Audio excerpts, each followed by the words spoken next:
अस्सलामुअलैकुम, मैं हूं मारिया अली। आप देख रहे हैं मेरा चैनल। गवर्नमेंट हॉस्पिटल में लेडी डॉक्टर के साथ दरिंदगी करने के पीछे प्रिंसिपल घोष और उसका गैंग, उसका नेक्सस निकला है। सीबीआई ने 4 जगह से जो है वो सबूत इकट्ठे किए हैं और अब जो भी सपोर्ट करने की कोशिश कर रहे हैं इन लोगों को, उनको मुंह की खानी पड़ रही है। संजय राय भी शैतानी खेल में जो है मुकम्मल तौर पर शामिल था। झूठ बोल रहा था कि मेरा कोई लेना देना नहीं है, वो तो इस शैतानी खेल का आला कार निकला। पॉलीग्राफ टेस्ट में एक दूसरे के नाम जो हैं इन्होंने ले दिए हैं और फिर हर बंदा एक्सपोज होना शुरू हो चुका है। लेडी डॉक्टर ने हॉस्पिटल में गलीज काम होते हुए देख लिया था। प्रिंसिपल को बताया कि ये काम हो रहे हैं, उसने मुंह बंद करने को कहा और उसके बाद जो है इनको इतना डर लगना शुरू हो गया कि कहीं डॉक्टर जो है वो किसी को बता ना दे, तो इन्होंने उसको इतनी खौफनाक मौत दी कि इनको लग रहा था कि आगे पता नहीं कितनी नस्लें जो हैं कभी हम पे उंगली नहीं उठाएंगी, लेकिन ऐसा नहीं हुआ। डॉक्टर मौमिता का मोबाइल और डायरी अहम तरीन सबूत बन चुके हैं। संजय राय को कॉल करके बुलाने वाला भी पुलिस का ही बंदा निकला। पूरा नेक्सस जी बेनकाब हो चुका है और सीएम के अंडर ये सारे मामला हो रहे थे। सीएम को क्या पता नहीं होगा? आप देखें कि सीएम के पास मिनिस्ट्री थी ये वाली, क्या सीएम को कानो कान खबर नहीं थी कि एक गवर्नमेंट कॉलेज में मेरे अंडर इतनी सारी चीज़ें हो रही हैं? ऐसा नहीं हो सकता। हर बंदा बेनकाब होना शुरू हो चुका है। कोलकाता में जी अफसोसनाक वाक़या पेश आया है जिसने दिल्ली बस केस की याद दिला दी है। इतना खौफनाक अंदाज में किसी के साथ जिनसी ज़्यादती करना और उसके बाद उसको बेदर्दी से कत्ल कर देना। एक सरकारी हॉस्पिटल का मुर्दा खाना जहां पर लाशों की बेहुरमती की जा रही थी, जहां पर इंसानी अज़ा जो है वो बॉडी से निकाले जा रहे थे, जहाँ पर जो है बॉडीज़ की स्मगलिंग की जा रही थी बांग्लादेश के रास्ते। ये गंदा धंधा जो है वो एक्सपोज करने के डर से डॉक्टर मौमिता के साथ ये सब कुछ किया गया। उनको खौफनाक मौत दी, उनको इबरत का निशाना बनाया गया, उनको दरिंदगी का निशाना बनाकर जो है वो मार डाला। सीबीआई ने प्रिंसिपल संदीप घोष और उसके जो कॉन्ट्रैक्टर्स हैं उनके घरों में और ऑफिसेस में छापे मारे हैं और वहाँ से सबूत बरामद कर लिए हैं, जिसमें बहुत से अहम इंकशाफात हुए हैं। प्रिंसिपल को लग रहा था, इन सबको लग रहा था कि जी हमें कोई पकड़ नहीं पाएगा क्योंकि हम तो इनके खास बंदे हैं, हम तो इनके खास कारिंदे हैं, तो यही यकीन दहानी करवाई गई थी। और आज से पहले भी यही हो रहा था। पुलिस तो इन लोगों के अंडर थी, पुलिस इन लोगों के साथ मुकम्मल तौर पे हर चीज़ में मुलव्वस है, मिली हुई है। तो पहले जिस तरह से जो है मामलात को छुपा दिया जाता था, इस बार भी इनको पता था कि भाई हम तक तो बात आनी नहीं है। अगर थोड़ी बहुत ही आ गई तो उसके बाद जो है ऑफिस थोड़ी किसी ने आना है या घर थोड़ी किसी ने आना है, तो वो सबूत उन्होंने वहाँ से हटाए ही नहीं। जब ये सारी चीज़ें छापे मार के पकड़ी गई हैं तो ये एक्सपोज होना शुरू हो गए। इसके साथ साथ जी पॉलीग्राफ टेस्ट जो हैं वो तो बड़े खौफनाक हक़ाइक़ सामने लेकर आए हैं।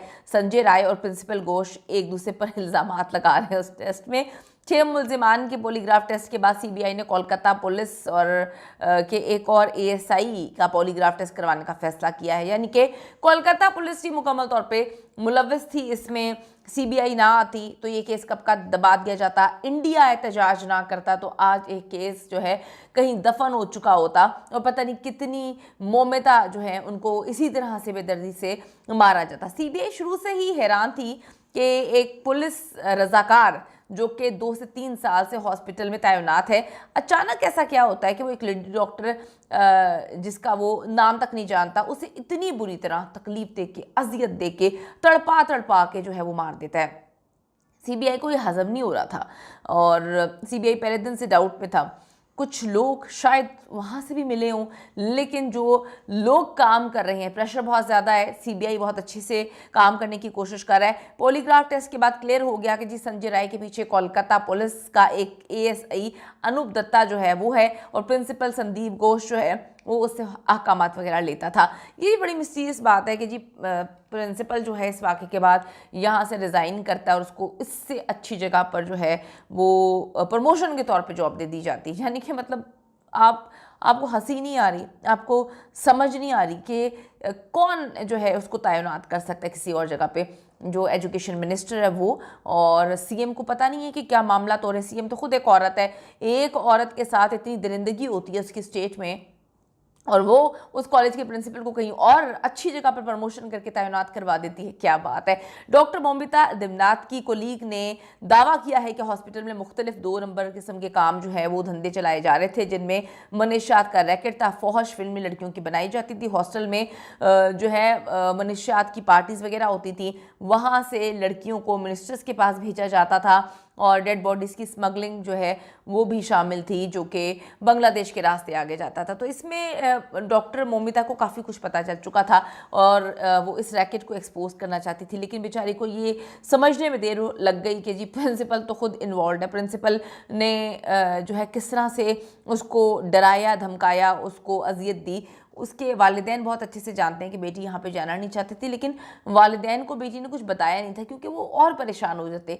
यकीनन जी डॉक्टर मोमिता के पास कुछ वीडियोस, कुछ सबूत वगैरह जो हैं वो होंगे, जिनको एक्सपोज करने से पहले ही उसको निशाने इबरत जो है माजरत जो है बना दिया गया, ताकि वो ज़ुबान ना खोल सके और इतनी दर्दनाक मौत दें कि कोई और भी ज़ुबान ना खोल सके। मोमिता ने अपनी जान तो दे दी, लेकिन इस घिनौने नेटवर्क को बेनकाब कर गई जाते जाते। लेडी डॉक्टर के साथ जी शैतानी खेल रचाने के बाद संजय राय को कुर्बानी का बकरा बना दिया गया, हर चीज़ उस पर डाल दी गई। संजय राय जो है उसने एक बार फिर कहा है कि उसे कॉल करके हॉस्पिटल जो है वो बुलाया गया और यकीन दिलाया गया कि तुम बेफिक्र हो जाओ, तुम्हें कोई कुछ नहीं कहेगा, तुम आराम से घर जाके सो जाओ। कहता मैं आराम से घर जाके सो गया।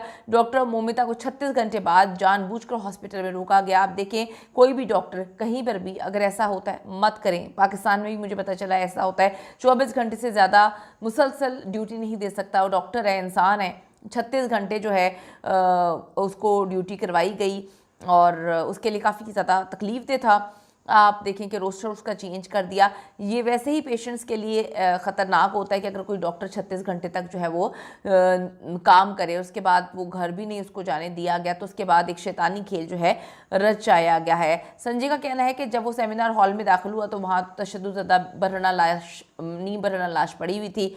संजय राय को मुकम्मल यकीन था कि हॉस्पिटल इंतज़ामिया, ये जो पूरा नेक्सस है, दरिंदे हैं, ये पुलिस भी मिली हुई है, तो पुलिस की मदद से सब कुछ मैनेज हो जाएगा और कभी वो पकड़े जाएंगे नहीं, जैसे आज से पहले भी पकड़े नहीं गए। अब सारा के संजय राय के सर पर डाला, कुर्बानी का बकरा बनाया गया उसे, और अब वो सच बोलने लगा है, क्योंकि जब से उसकी माँ से उसकी मुलाकात हुई है, जो वादे इन लोगों के साथ किए गए थे वो पूरे नहीं हुए। उसके बाद संजय राय ने सबसे पहले अदालत में रोना शुरू किया कि मुझे फंसाया जा रहा है। उसके बाद हर चीज़ जो है वो सबके सामने एक्सपोज हो चुकी है। प्रिंसिपल संदीप घोष के खिलाफ नया सबूत सामने आया है कि जी इसके बाद इंडियन मेडिकल एसोसिएशन ने भी घोष की मेंबरशिप जो है वो सस्पेंड कर दी है। प्रिंसिपल घोष और उसके 4 कॉन्ट्रैक्टर्स हैं, तफ्तीश में सीएम ममता बनर्जी का नाम भी ले सकते हैं। इसीलिए ममता की जो पार्टी ने पुलिस के साथ मिलकर कोलकाता में ये फसाद शुरू करवा दिए। अब आप देखें कि कितनी गेमर है, इसने किस तरह से गेम जो है रचाई है, इसने वहाँ पे फसादात शुरू करवा दिए। इस वक्त दर्जनों डॉक्टर्स और एहतजाज करने वालों को पकड़ कर जो है वो जेल में डाला जा रहा है, लेकिन डॉक्टर मोमिता के इंसाफ के लिए आवाम सड़कों पर निकल पड़ी है। जानकर ये फसादात करवाए जा रहे हैं, क्योंकि जब सारी चीज़ें खुलेंगी तो फिर सीएम का नाम भी खुलेगा, एक्सपोज हो जाएगी। मुझे ये समझ नहीं आ रही कि जो मोदी सरकार है वो इसको टेक ओवर क्यों नहीं कर रही, वो इस मामले को क्यों नहीं देख रही, और जब नाम ममता बनर्जी और उसकी पार्टी का आ रहा है तो किस तरह से वहाँ पे इंसाफ हो सकता है। कमेंट सेक्शन में जाके बताइएगा आप लोग कहाँ से हैं, और हम सबकी सपोर्ट पाकिस्तान से जो है वो इस मामले पे हमारे इंडियन बहन भाइयों के साथ है। हम तब तक आवाज़ उठाते रहेंगे जब तक डॉक्टर को इंसाफ नहीं मिलता, क्योंकि बेटियाँ सबकी सांझी होती हैं।